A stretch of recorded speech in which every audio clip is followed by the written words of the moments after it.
All right, so I said yesterday, let's go to the 3-day, and I go to this time frame just so you can see how strong these levels are, right? These levels of resistance now being used as support. You can see it nice and clear on the daily time frame. Resistance, resistance, resistance, come back down to that level. And this is how I got to remind myself, this is how I want to trade, okay?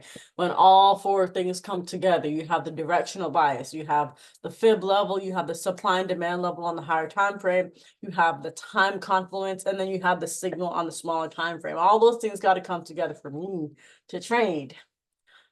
So when price went into that level, exactly what I'm looking for is what I always say: a higher low, engulfing, or double bottom, or something to show me that we're going to have a bullish transition. So after this printed, I got into the trade, and I plan on holding until, because honestly, this whole level right here, let me see something.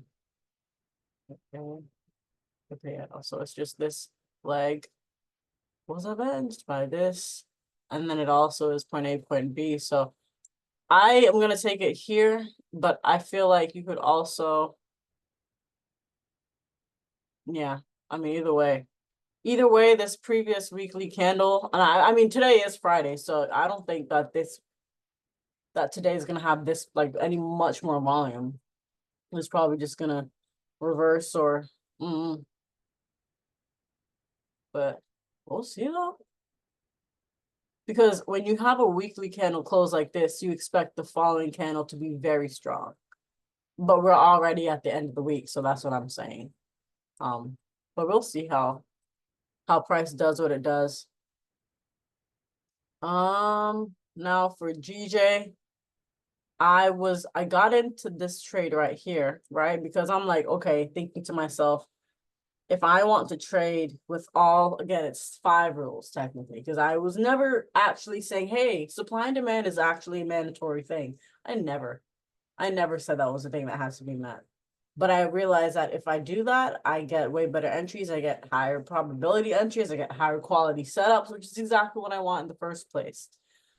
So I can see this level. Like, I like to start from the daily and see if I can see anything, right? Any level that's very close that made sense. And I couldn't take this level because it had too much wick and I couldn't draw something specific and nice from there, right? So then I saw the 6 hour. The 6 hour you made, oh, technically that's that. So, oh yes, no, it was a 4 hour. The 4 hour is where I saw the cleanest level of resistance to the left. So that's the one I drew, right? Everything else was too far away or it's too long of wicks. So once price came into this level,